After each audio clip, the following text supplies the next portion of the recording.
Assalamualaikum warahmatullahi wabarakatuh. Perkenalkan, nama saya Muhammad Fajar dengan PM 2511080239. Hari ini saya akan membahas tentang paket 6, sumber utama studi Islam. Hadis. Hadis 1. Hakikat hadis. Hadis adalah sumber kedua ajaran Islam setelah Al-Quran. Ia terdiri atas bentuk, ucapan, perbuatan, atau persetujuan secara diam dari Nabi Muhammad SAW. Kata sunnah, menurut bahasa berarti jalan, adat istiadat, kebiasaan, atau cara yang diadakan. Sunnah kemudian didefinisikan sebagai segala sesuatu yang datang dari Nabi Muhammad SAW.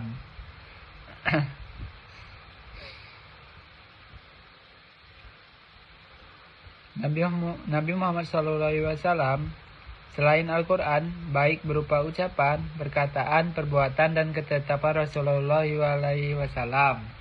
Sunnah juga sering disebut dengan hadis, yang secara etimologis berarti baru. Al-Jadid, lawan dari lama, Al-Qadim.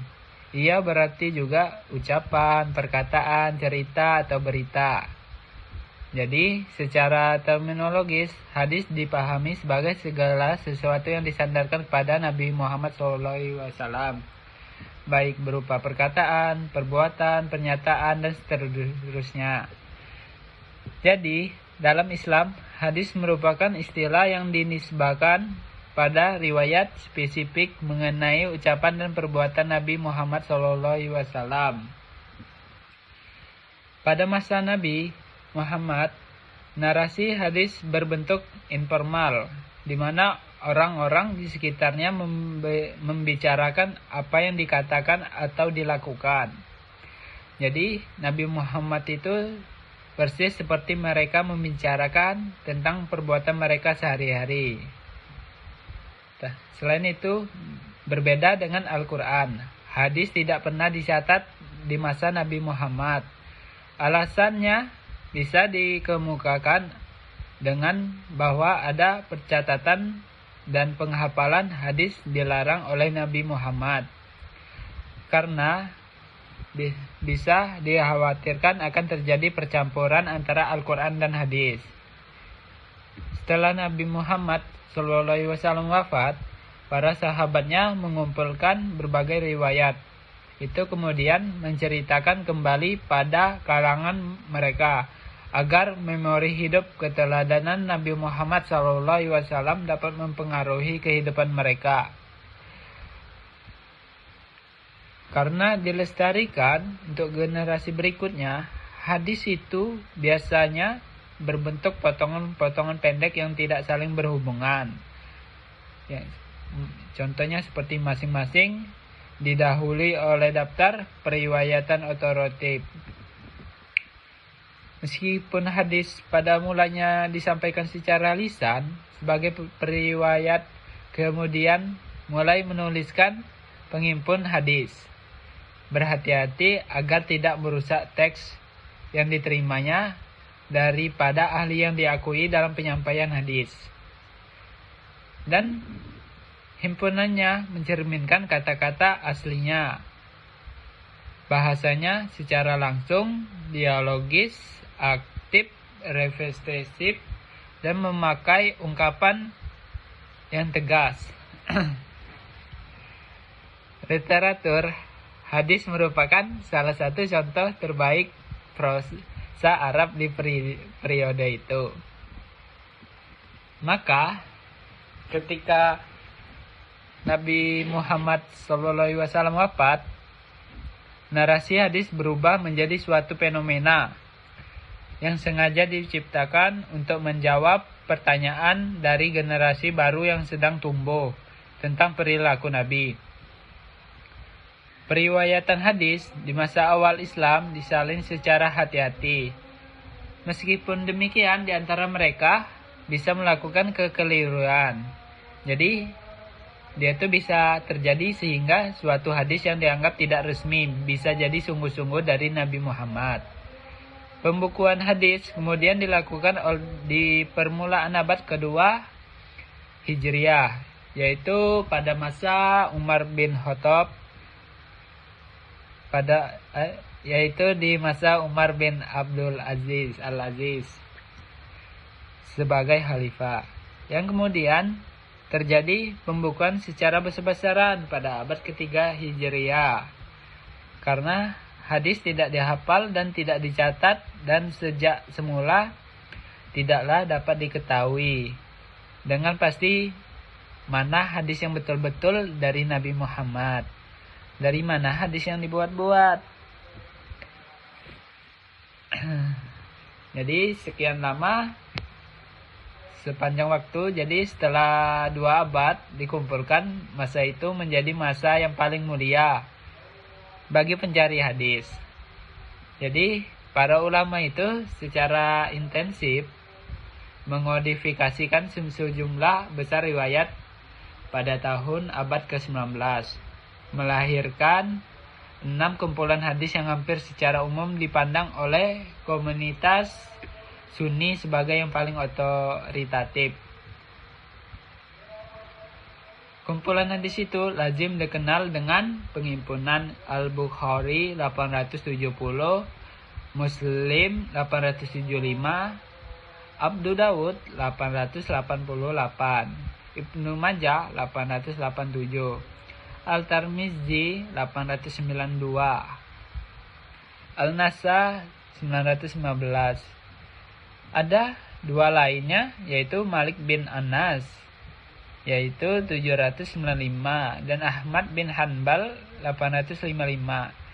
Jadi kumpulan dari Syiah adalah Al-Qulani 940, Ibnu Bubuyah mengumpulkan 991, Muhammad At-Tusi dengan berjumlah 1068. Jadi semenjak berkembangnya kajian hadis, maka dirumuskan beberapa hal terkait dengan hadis. Di antaranya adalah bahwa hadis atau sunnah itu memiliki beberapa kategori. Ada sunnah qauliyah, yaitu sunnah Nabi yang hanya berupa ucapan baik, berupa pernyataan, anjuran, perintah, atau larangannya. Bentuknya bisa sabda Nabi yang merespon keadaan yang terjadi, atau bentuk dialog Nabi dengan para sahabatnya, atau jawaban terhadap pertanyaan yang diajukan oleh para sahabat untuk suatu masalah atau pidato Nabi. Selain itu ada namanya sunnah qauliyah. Terdapat sunnah fi'liyah, yaitu sunnah Nabi yang berupa perbuatan Nabi yang diberitakan oleh para sahabat mengenai permasalahan ibadah.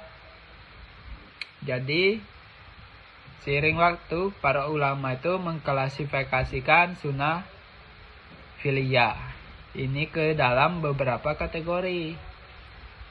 Seperti perbuatan, contohnya itu seperti perbuatan Nabi yang tidak ada kaitannya dengan hukum, seperti model pakaian Nabi, perbuatan Nabi yang memiliki kaitan dengan ubudiyah, perbuatan Nabi yang menjadi motivasi bagi umatnya, perbuatan Nabi yang hanya dikhususkan untuknya, perbuatan Nabi yang menerangkan tentang hukum yang menjamal.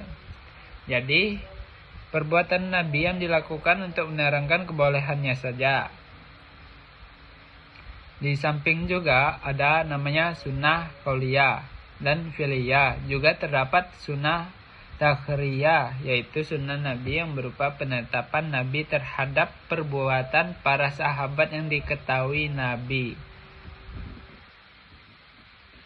Tetapi beliau tidak mendegurnya atau melarangnya, bahkan Nabi cenderung membiarkannya.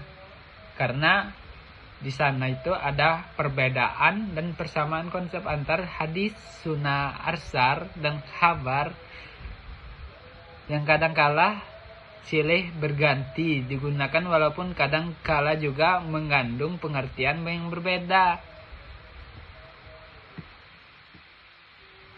Jadi contohnya itu seperti hadis adalah segala sesuatu yang bersandar pada Muhammad Shallallahu Alaihi Wasallam berupa perkataan, perbuatan, dan keputusan.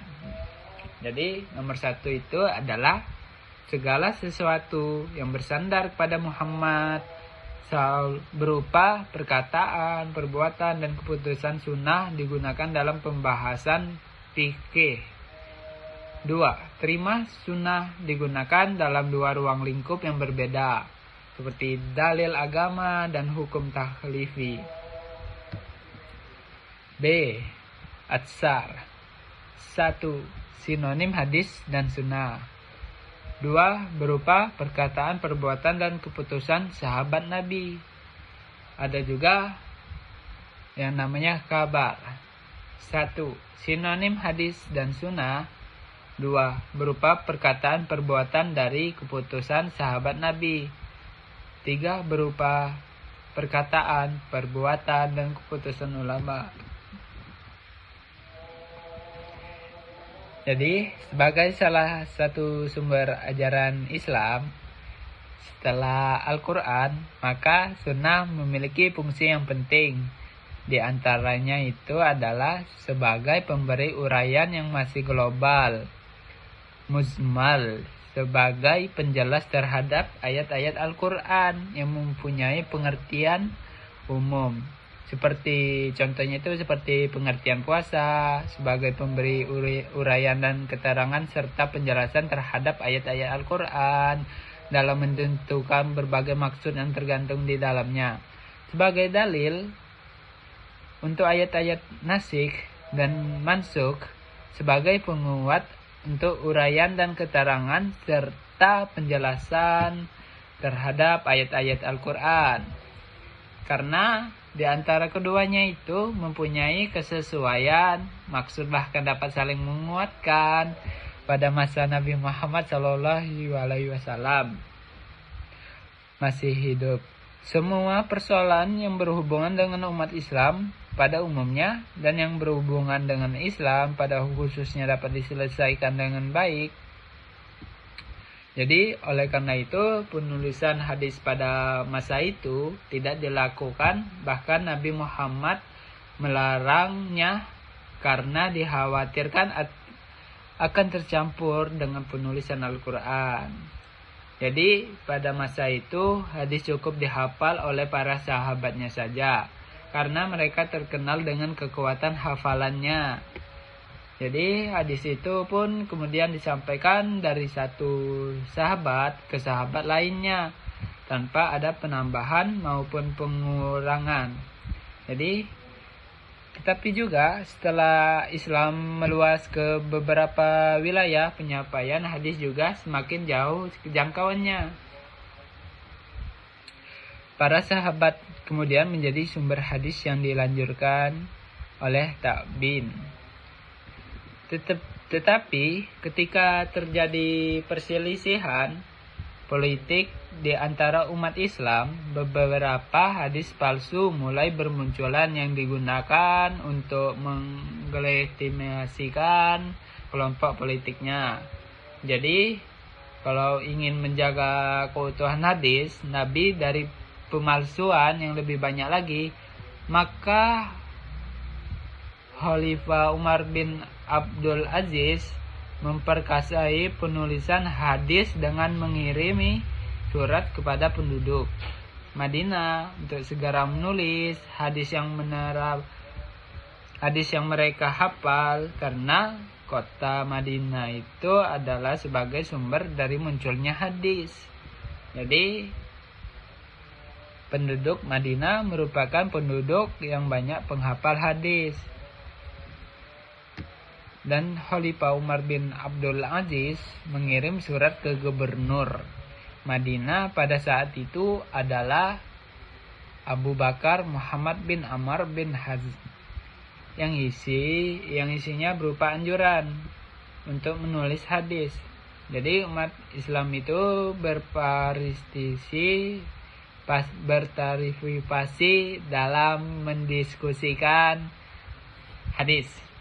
Jadi Semenjak kejadian itu, penulisan hadis menjadi perhatian para ulama dan umat muslim.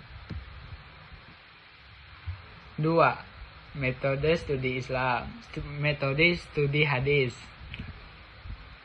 Dengan berkembangnya penulisan hadis, maka muncul metode studi hadis untuk melacak validitas sebuah hadis, ilmu yang mengkaji secara lengkap tentang metode pelacakan hadis yang disebut dengan ulum al-hadis. Dalam kajian tentang hadis itu, disebutkan bahwa metode yang umum digunakan adalah melalui penilaian terhadap sanad, yaitu perawi hadis, dan matan, yaitu teks hadis.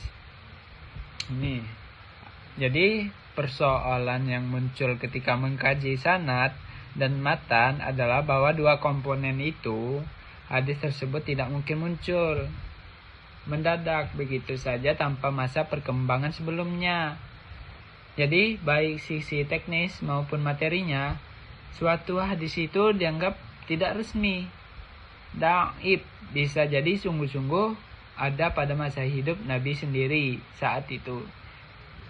Jadi kata sanad itu berarti mutamad, sandaran, tempat berpegangnya yang dipercaya atau yang sah.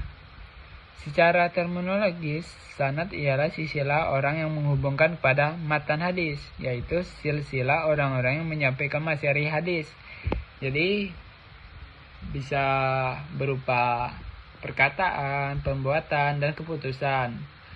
Dalam hadis, sanad merupakan merasa untuk menimbangkan sahih atau tidaknya suatu hadis. Jadi untuk menguji apakah sebuah hadis betul-betul bersumber dari Rasulullah atau tidak, jadi saya akan menjelaskan syarat-syarat sahnya sebuah sanad adalah: 1. Mempunyai persambungan sanad para perawi. 2. Keadilan perawi. 3. Kemampuan perawi dalam memelihara hadis. 4. Terhindar dari syak. Dan 5. Terhindar dari iliyah.